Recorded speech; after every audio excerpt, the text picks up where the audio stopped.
All right, as you're closing up the third part of your financial care plan, your day two, you're going to shift into scheduling the patient. You're going to just close out after you review the financial care plan form back and front. Do you have any questions? All right, go ahead and sign for me. Initial, and sign. And then shift to scheduling. That is part four of the effective day two. This is patient scheduling and closing. The first thing you're going to do is go ahead and make sure you have your CT scheduler up and running, and you're going to grab a post-it pad. Why? Because you need to be able to see the schedule so that you can go ahead and schedule the new patient, and you're going to be jotting down their preferences and their availability on that notepad so that you don't forget. So you're going to ask them, what 3 days work best for you? Now, my job is to find what works for you. So just let me know what days and I'll take care of the rest. I always say that because my job is to take as much of the burden off of the patient involving scheduling. We all know that schedules are tight. People work a lot. They have a lot of priorities, but we are trying our best to help the patient get into the frame of mind of prioritizing their health, this new condition that they have to prioritize. And so that is me, that is us, the patient educators, taking that burden off of the patient and putting it on ourselves so that all the patient has to do is let us know what 3 days work for them, and we're finding something. We're clawing through the schedule, overcoming every barrier and obstacle to find what works best for them. So what you're going to do is, as the patient lets you know, you're going to jot it down on your notepad. Write down the patient's preferences while scanning through the schedule. You're going to guide the patient through scheduling. You're going to overcome barriers. Oh, I work nights. Okay, well let's go ahead and see what time you get off early in the morning so that we can maybe get you in for the 7:30, right? You're going to negotiate. I just started my new job. I have to, I don't have any days off. So perhaps we can offer them a work note, right? So that, we can negotiate.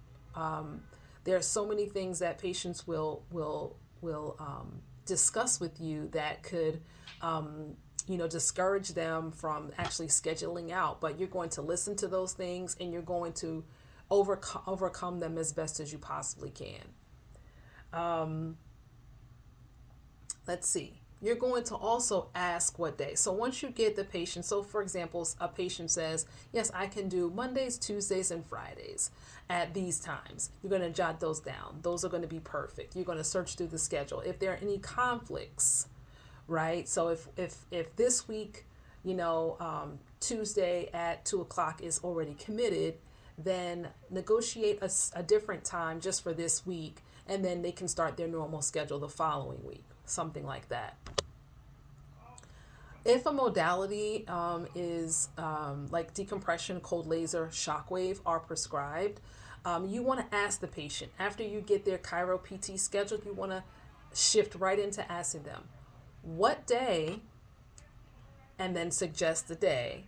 What day would you like to do your decompression? Friday? Ask it that way all the time. You're guiding, you're leading them. We know the spaces in our schedule that we have the most availability, so lead the patient to that day. Okay? What would you like? What day would you like to schedule your spinal disc decompression? Friday? Sure, Friday works. Okay, awesome. Great job. You're all scheduled, and I'll print your schedule for you and place it in your folder. From that point, you're going to sell care plan products. So the next thing is you're going to grab your product form. Let me see if I have one here. Yes, I do. You're going to grab your product form. I always keep it to the left of the computer screen. I'm left-handed, but I keep it there out of the way of the patient. And once I'm done scheduling, I grab the product receivable form and I ask them. And this is exactly what I need you to say. This is the most effective way to sell products. You will say, what products are you purchasing today? All of them? Just like that. And then be silent. Let the patient tell you what they're going to do. So your question is, what products are you purchasing today? All of them? Okay? And the patient will say, yeah, I think so. All right, perfect. And so you start writing down the checking off what products the patient is purchasing, writing and calculating the cost, and asking the patient to sign. From that point, you're going to take the payment. You're going to grab your calculator in the consultation room and calculate all of the costs associated with the visit. So, deductible amounts, copay amounts, product cost amounts, add them all up. And then your question to the patient would be so for today, it's $830.50. How would you like to pay? Patient will give you a credit card or cash or a check, and you post it to the account. Next, after that, you're going to close out with the patient. All right, you're going to say something like this: you did a great job today, and it was truly my pleasure to help you and get to know you, James. I'm going to step out of the room and let Dr. Harold know that you're ready, and Lori will be in a moment to get you treated. I'll also take your folder and get it ready for you, and I'll get your products ready and have them in the bag so that when you walk out, when you're done with your treatment, you grab everything and you're out the door on your way out.